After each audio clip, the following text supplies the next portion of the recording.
Kasi nga po, yung club ring o yung young bird, sabi daw po, kung saan po kayo kumuha ng singsing, doon na daw po ilalaro. Maganda po ba yan o mas makakatulong po ba yan sa pigeon industry? Magandang umaga po mga ka-showbiz. Bali, kababalik lang po natin galing Batangas. Kaya ngayon lang po tayo nakapag-video. Ganito po, may katanungan po, malaking katanungan. At tignan po natin kung paano natin mauopinyonan o paano tayo makikipagkwentuhan. Tatanggapin po natin yung bawat opinion nyo po, pero walang tama o walang mali para mas maganda. Lagyan nyo po ng opinion, ito po ay aking opinion. Kasi pagka yung wala pong sinabing ito ay aking opinion, ay mangyayari parang tama po kayo. Pero pag narinig ng iba, medyo pwede sabing parang mali yata yan. Magkakaroon pa ng diskusyon. Ang talang pagka-opinion, lahat po ng opinion natin, i-respeto natin. Ganun po yun. Kasi nga po, yung club ring o yung young bird, sabi daw po, kung saan po kayo kumuha ng singsing, doon na daw po ilalaro. Maganda po ba yan o mas makakatulong po ba yan sa pigeon industry? O meron pong, ang tawag dyan, magiging may maapektuhan po ba dyan? Isa-isay natin. Opinion po ni Bayet, napakaganda po nung yung young bird po. Kung saan nyo po talaga kinuha, doon nyo po ilaro. Kasi nagtiwala po kayo sa club, kaya kayo kumuha doon ng ring. Ganun lang po kasimple yun. Mapera kung magsasara o nagsara bigla, wala na po kayo magagawa. Hindi naman natin masasagot yan. Base lang po doon sa nabasa natin. Pag nagsara, basta talagang legit na nagsara po yung club nyo, tapos meron po kayong young bird o tinatawag na yung banjo po 2025 na club ring, pwede daw po yan pagka legit, kung may katunayan nagsara. Pero kung kayo po inaloko lang, kung hindi kayo nagagandahan doon sa pamamalakad ng club na yun, kahit naka young bird po kayo, kahit bayad pa po yan, naka young bird band po yan, bayad pa po yan, hindi po kayo pwede daw, o wag nan daw, hindi po kayo pwede maglaro sa club na ang tawag dito na hindi po doon nakasiris yung inyong ibon. Ano po ba kinaganda niyan? Unang-una, di kayo po magkakalaban, at pangalawa, siyempre kinuha nyo na po yung singsing doon, napagkatiwalaan nyo na, ilaban nyo na. Tapos kaya nga po muring ring ngayon di ba, mayroong 50, may 70, may 100, hindi ko po alam, basta pero ang may 2K saka 6K pa rin. Talaga maobligang ang ilaro doon. Matotal, irespeto natin yung club na pinagkuhanan nyo. Dahil kung hindi po kayo papayagan. Yan po yung naging meeting o yan po yung napagkasunduan. Na hindi po kayo papayagan, ako maingay, na hindi po tayo papayagan na maglaro sa ibang club na ang ibon nyo po ay naka Young Bird Series. Isa sa maganda po dyan, siyempre pag nabihag po yung ibon nyo naka Young Bird Series, hindi po nila mailalaro. Dati po talagang bawal yan, pero makakalusot pa rin yung iba na nakakalusot kasi hindi namang kabisado ng club na kung kanya po o legit po yung singsing. Halimbawa yung MMFC, nadagit ni ganto, nilipad ni ganyan, nilipad niya po yung dagit niya. Malalaman lang po hindi kanya yan pagka nag-champion o nanalo po yung ibon. Ayun po, opinion po ni Bayet at saka obserbasyon ni Bayet. Pag nanalo po yung ibon, saka po lang malalaman, saka lang ma-check na hindi kanila yung, kasi lalabas yung club ring number po doon. Kahit sa Allbird pa yung nilaro yun, may pagkakamali po doon. Ngayon po, kung gusto nyo po talaga, bago kayo bumili ng singsing, piliin nyo po yung club na gusto nyo talagang laruan. Then meron naman pwedeng OB, pwede po kayo mag-Allbird. Then meron din pong Mang Lloyd! Mamay, tatanong kita tungkol dito ha. Oo, naglilinis pa si Mang Lloyd Bago po kasi kayo kumuha, alam nyo na magiging kahinat na kung magkano yung pot money. At least magiging healthy po yung competition. Laban-laban po kayo, yung talagang legit na naka Young Bird na doon sa club na yon. Then yung sa Allbird, hindi nyo na po pwede ilaro yung Young Bird nyo sa Allbird sa ibang club as a Allbird. Kasi nga po, bilang respeto sa isa't isa ng bawat club o club owner. Sabi po nung iba, bakit yung club owner lang ang nagdidesisyon o ang club owner lang po yung binigyan attention o nagkaroon ng pagkakataon na magsalita o magpakingganan? natural po, sila po yung may-ari, sila po yung, opinion po to, di ba ita? Sila po yung mga malakad. Kung hindi po natin gusto yung pamamalakad nila, umalis na lang po tayo, wag na po tayo magsabi ng kung anong masakit o magiging cause pa ng samaan ng loob. Yung po, marami pong magagandang club, lahat naman po yung magaganda, lahat po intensyon yan. Gumanda yung palaro nila kasi dyan po sila kikita. Pasensya po dyan po sila kasi tawag dito, makikilala, kaya pinagkakabutihan nila. Hindi po nila tinayo yung club na yan para sirain yung sarili nila. Ganun lang po opinion ni Bait. Then ano pa ba kayo po? Ano po ba yung mga tingin nyo, opinion nyo na bakit maganda o bakit hindi maganda? O baka mamaya pwede nating maiparating doon sa group chat nila o doon sa mga club owner o doon sa grupo na baka may punto rin naman kayo tayo'y balabalansehin. Lahat nga po dapat, kaya may opinion, irespeto natin at pakinggan natin.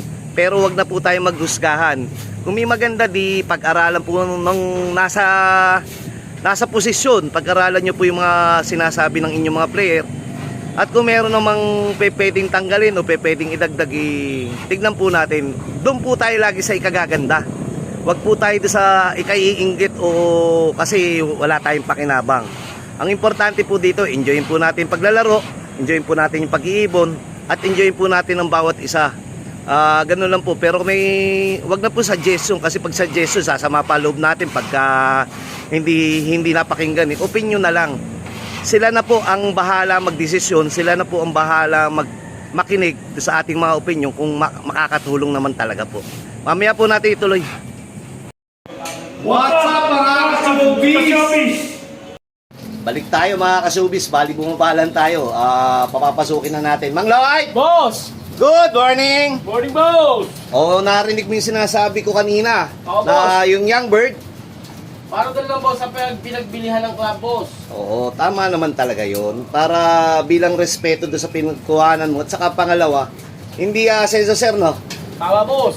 May binabanggit ka kanina pagka may bihag. Ilaro nyo. Ha? Ilaro. Saan ilalaro yung bihag? Sa ibang club. O di mabubuko na. Oo. Yun po yung isang kinaganda po nun. Kasi marami din po nakakabihag. Nilalaro po nila yung bihag na naka-club ring. Yung ibang club naman, tinatanggap daw po o tinatanggap talaga. Siyempre, hindi naman nila mau-audit yan. Pero siguro, akala nila, pag may-ari din ng sir, Boss. akala siguro hindi bihag yun. Alam man tanong yun, ba't nilalaro mo yan? Club ring yung ganito. Basta ibon, boss, laro eh. Oo. Hindi naman tinitrace pa yung sing-sing. Pag nanalo yun, dumalalaman. Pagkakabis. Yun po yung binanggit natin kanina. Ang galing na talaga ni Mang Lloyd. Pwede nang bitawan. Mahusay ka na, pwede ka na maglayas eh.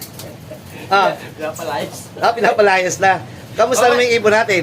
Okay naman, boss. Shoutout mo yung pinakisuyuan natin, yung mga bata mo. Shoutout, FF. Yung maraming salamat, FF. Pag nakita tayo, teka, sasarado ko muna po ito. Doon, ayan na, pumasok na lumabas. Sir, pumasok na lumabas. Paano ba yun? Nakapasok na lumabas pa. Sir, meron din kasing, di ba, uso kasi re-entry.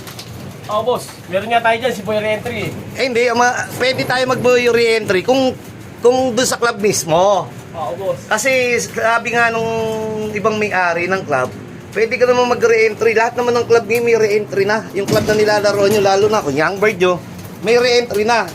Kahit nga hindi butas, re-entry. Yung po yung kalakaran na ngayon na napakaganda naman. Kasi may opportunity ang bawat isa. Kahit butas na, sir, medyo maliit na yung pot money. Ilalaro ko na lang sa all bird ng ibang club. Yun po ngayon iniiwasan po. Kasi may pagkakataon pa rin naman po kayo manalo, lap winner, o kung ano-ano, pwede kayong mag-overall pa. Tulad di ba, Sir, Boss! yung tatay ni Tansi, butas-butas yun Boss. Alam mo yan? Pero pito trophy nun. Hindi ko alam, boss, yun. Kasi bago lang ako, boss, eh. Hindi, kasi 2021, lipat 2022, sir. Boss. Ano yun, pinakamahirap na karerang inabot namin nun. Isa sa may umpisa pa lang, ubusan na. Kaya nung third lap o fourth lap, nagkasaluhan na agad. Tapos, sir, naubos talaga yung ibon. Literal na naubos. Kaya yung atin, nag-6 overall.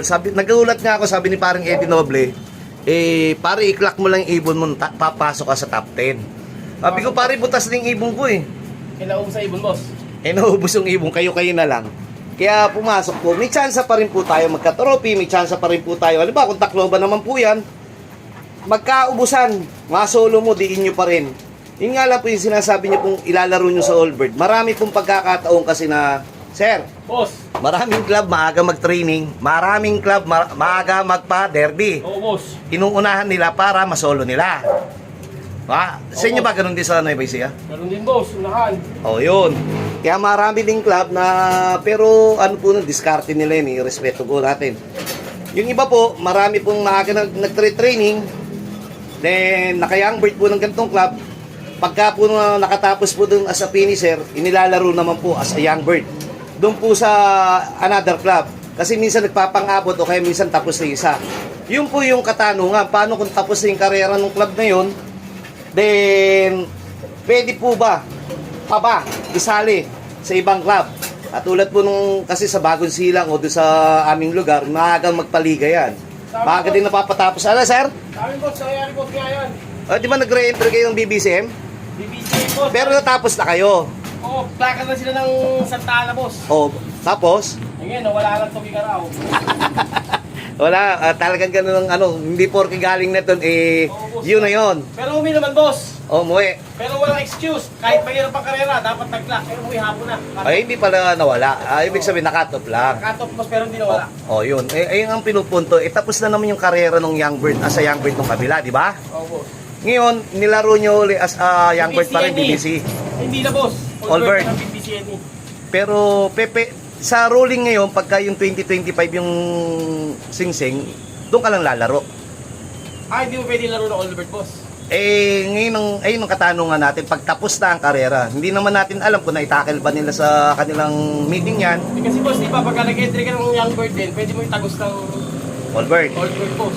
Nasa pamamahala nila yan, pero ang inaano nga nila, yung band ring. Pero hindi naman po nila mapapagdesisyonan yan. Puro naman po mga veterano na may-ari ng club na yan o ng organisasyon. Hindi po nila mapapagdesisyonan yan ng ikasasama. Yun po lagi yung tatandaan. Mahihirap po pagka yun sila ang masisira. Meron po talagang hindi lahat po yan makakaunawa, hindi po lahat yan ipapabor, hindi po lahat yan sasang-ayon. Pero inisip po nila yan majority. Sumatotal, siyempre, ikaw may-ari ng club, hayaan mo bang ikasasama nyo pare-pareho? Yan po yung pinag-isipan. Pero siyempre, dapat bigyan din po tayo ng boses o kaya kahit opinion man lang o kayo po, ako po sumusunod lang po ako sa mga patakaran ng bawat club na aking sinasalihan. Dahil kung hindi ko po gusto yung patakaran nila, hindi naman po ako lalaro doon. Di ba, Mang Lloyd? Tama po kayo, boss! Huwag na tayo umangal. Hindi na! Maglaro na lang. Maglaro, enjoy lang po natin. Pero karapatan po natin mag-opinion. Kung ayaw nyo po, tahimik na lang muna po tayo o kaya mag-opinion po kayo. Walang magagalit pag-opinion. Kakampihan po kayo ni Bayet pagka opinion po yung sinabi nyo. Pero pagka suggestion o yung ito dapat, ito tama, ito mali. Sir, magkakagulo yan pagka sinabi ng dapat, hindi ganyan eh. Patayo lang sarili ko lang, boss. Pasintabi po para lang maging healthy ang ating pigeon industry. Pangit kasi yung, siyempre talaga namang meron namang pagkukulang bawat isang club eh. Hindi naman po lahat yan iperpekto. Di ba, sir? Tama po. Aspekto. Patay na. Hindi naman po lahat ng club iperpekto. Kaya nga dapat lagi may opinion po tayo mga player. Kaya dapat po tayo may obserbasyon. Parang pag-aalaga ng ibon. Kita nyo, hindi nyo ba na-obserbahan? Tabingi na. Pero nagbibigay pa ng young bird. At anak ng 2 overall po natin yan. I mean, super breeder. Anak po, direktang anak po ng 8 overall super cock yan. At jelly dilemma po natin. Na naglabas po nitong MacArthur. At saka multiple winner natin. Sa iba't ibang club. Basta ganun po, walang magaling dito sa pag-iibon. Ganun din po sa tawag dito sa ating pag-uusapan, lahat po dito igalang ka at irespeto yung opinion at iwasan po nating makapagsalita ng hindi maganda dahil hindi magiging healthy o hindi makakatulong. Sige po, hanggang dito na muna po. Si Mang Lloyd nagbibigay na ng bawang. Ba't tinanggal mo? Walang boss yan eh. Ha? Nakababad na yan. Nakababad na. Yun po, dahil Wednesday ngayon, bawang po kami. Sige po, good luck po sa lahat.